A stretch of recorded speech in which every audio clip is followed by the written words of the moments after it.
Welcome, everyone. We're here for another edition of Inside the Industry, and I am joined by someone you probably recognize. I don't know, what did you say? You're the Velvet Hammer? The Velvet Hammer. The Velvet Hammer, the one and only Jessica Brooks Woods, CEO of NABIP. Jessica, it's so great to have you and see you again. Thank, thank you so much. It is such a joy to be with you as well. And I think, can you give like a quick 1 minute story? What is the Velvet Hammer? Is this like a Thor thing? Are you like the God of Thunder now? Well, this nickname in healthcare was given to me, so I Okay. guess I earned it. But it was happened several years ago in my career, and I was in a tumultuous market with two big giants, the giant health insurer and the giant healthcare system, and they weren't getting along. And I was there to represent the voice of the purchaser, the voice of employers in that matter. Earned the Velvet Hammer reputation by, tackling some tough issues there. I love that. And I it's feel like carried with me. we should Although get you a I Velvet have, Hammer to I put behind. actually have one. Oh, even better. I had I a know we were just superhero talking about theme. Block Builder. You'll have to bring it so I'll I have can to bring see it it to Block live Builder. in person. Absolutely. I have the hammer. Oh my gosh. Well, as much as I would love to talk about Velvet Hammers with you for 10 minutes, and I'm sure everyone would love the distraction after a really tough enrollment season, but I know the initial proposal of the final rule 2027 was recently released. Can you could just take Yes. a couple minutes, summarize some of the top trends? Of course, these are not approved, it's not out yet, but these are the trends that we're seeing. Yes. Well, I think it's a really good point. It's not final, which means we have a voice and we can still help shift and shape it.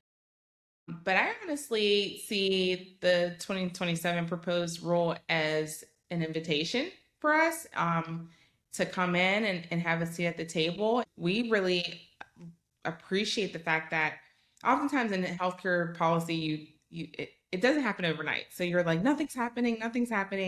But this rule kind of showed, oh, our voices are being heard. I would say it's high level reducing administrative burden while maintaining accountability. We have been advocating for both, right? Let's rid the bad actors, make it harder for them to have a space here.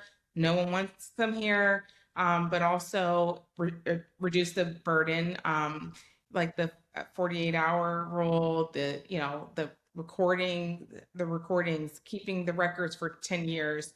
So CMS is signaling that this complexity alone doesn't equal consumer protection. We want consumer protection, but just making it overly burdensome for those actually serving the consumers doesn't help. And that's what I think is the message from that. And we should be really, really energized by and motivated by it. I think what's important to understand is that this shift didn't happen overnight. This is years of work, coordinated through NABIP, the Medicare Advisory Group. We were just talking pre about some of the Medicare Advisory Group members that are doing great work, meeting with the committees and CMS, et cetera, regularly. We're seeing CMS step back from this one size fits all, sort of more targeted regulation around the marketing, the definition of a TPMO, that's being looked at. Those are things that we've advocated for.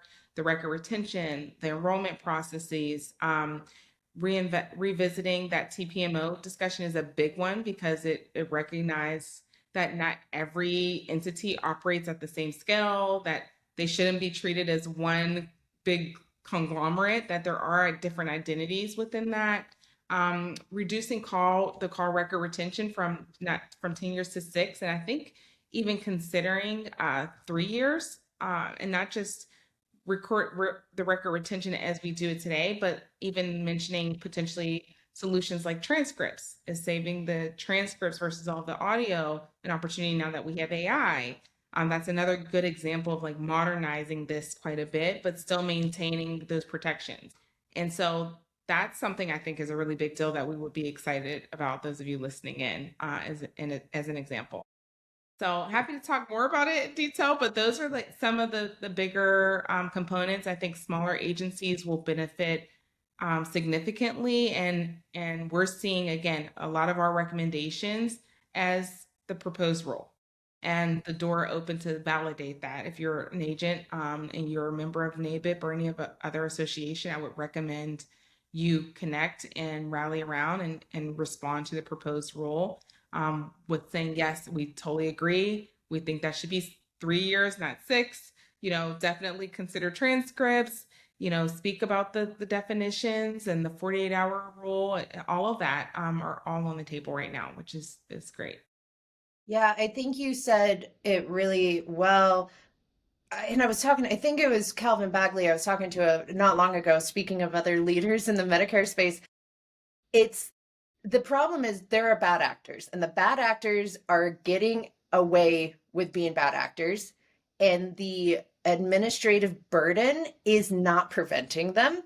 It is just burdening those who are the good actors. Yes. So that's where a lot of this is coming from. Is that would that be a fair assessment? I would say that's fair. I would say that's fair. And how do you think, I know this year there was a lot of conversation about the, as I call it, the BBB, the triple B, Oh, yeah. one big beautiful bill. I keep getting all the words wrong. I call them different, like great and everything. So one big beautiful bill. How Yeah. does that kind of like, that was launched earlier this year in 25. Mm-hmm. Now we have the final rule 27 proposed plan coming out, which would go into effect in the 26th year. How Correct. did this kind of work together and lead us down this less admin path you're discussing?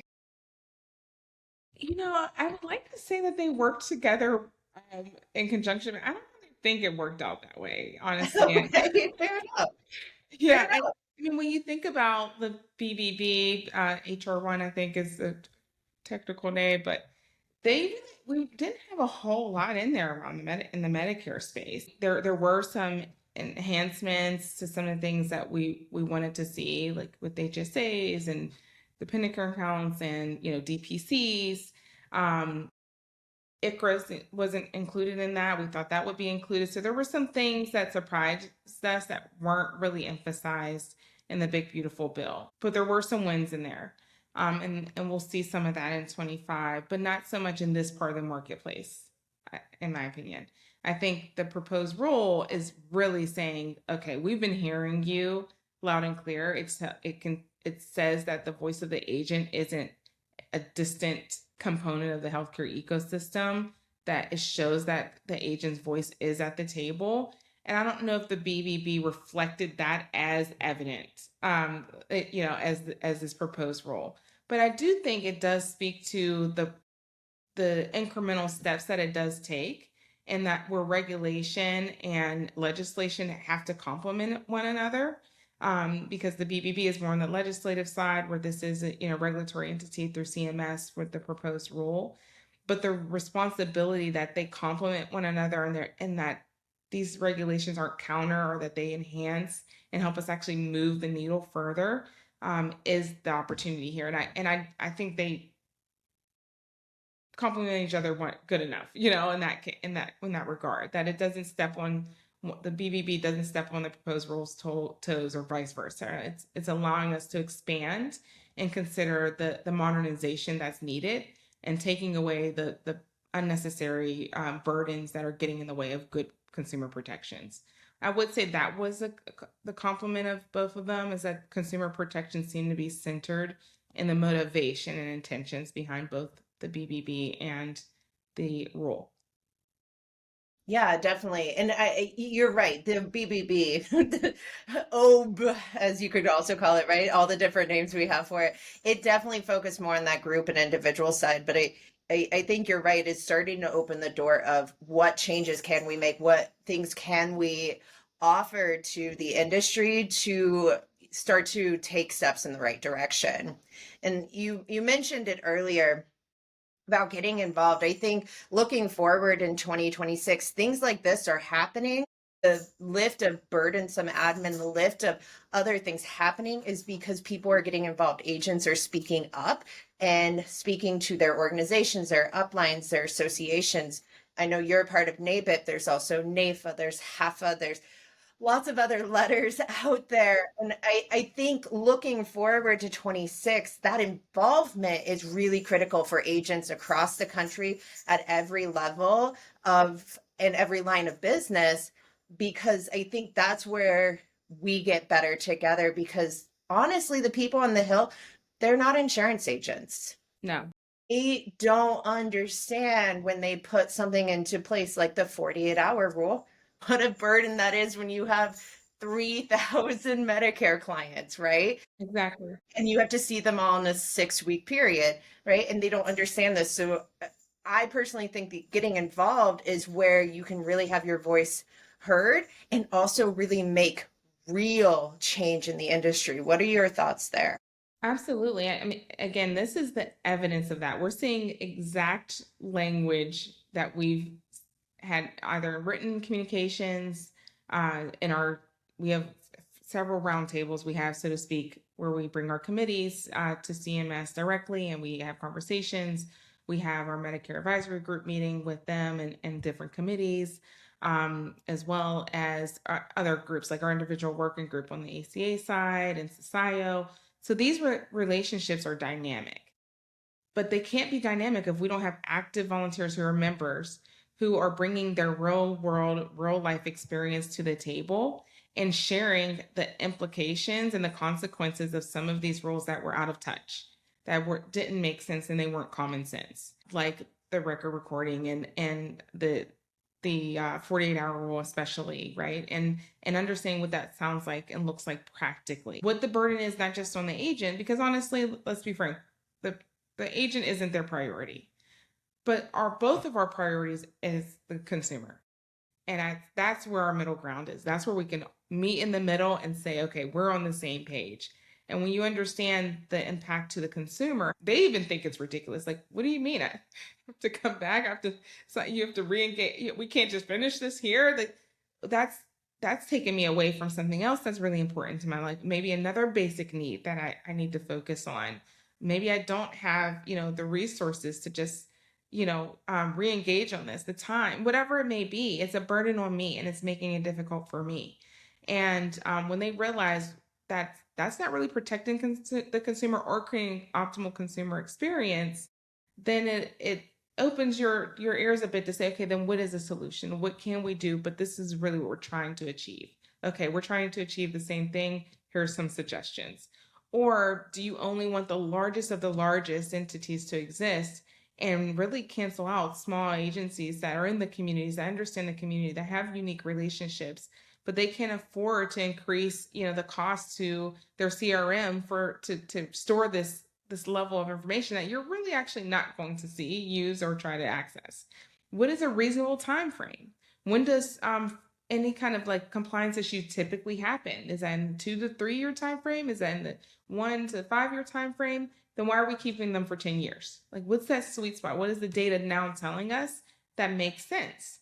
And so I love that, that we're able to share the real world experience because you're engaged, because you joined your association that's advocating for you, that's letting everyone know we're forced to be reckoned with together, and we're not on opposite sides of the table when it comes to consumers. We're on the same team. Let's do this and make it make sense for everyone.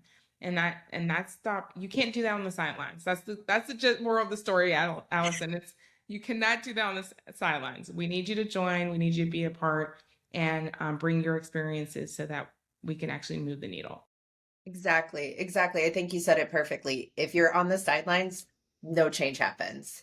I think one last thing, we're coming up on time here, Jessica, but can you just explain what are the next steps for the final rule? It's in proposed right now. What happens after this? When can people expect to see the actual rule come out?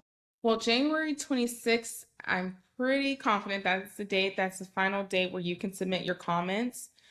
So right now it's engaging with your association directly if you're not part of an association, and looking at the role, understanding those big buckets of opportunity to respond, and understand where you're aligned and where you're not aligned.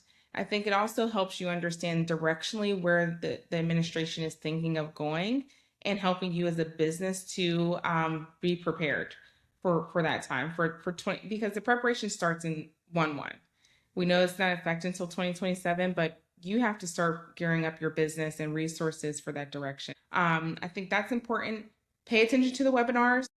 Pay attention to what we're going to put out there, how our comments are at NABIP, what we're emphasizing, as well as come to Capitol Conference in February. Be there to hear more about these things and other opportunities, legislatively and regulatory wise, to advance our marketplace, to advance our communities, to advance American healthcare. And that is February 22nd through the 24th in Washington, D.C. So I hope to see you there. You'll learn quite a bit, and you'll be with brilliant minds of your peers across the country. So that's a great opportunity as well. Yeah, there's no better place than DC in the middle of February. Awesome. Thank you so much for this information. I'm really excited to see what comes out with the final rule. It'll get launched probably in the spring. So when the stove starts melting, you'll probably see that final rule coming out, and we can all get excited to see where things get improving and how are we looking forward to 27 even. Absolutely. Awesome. Thank you so much, Jessica. Thank you.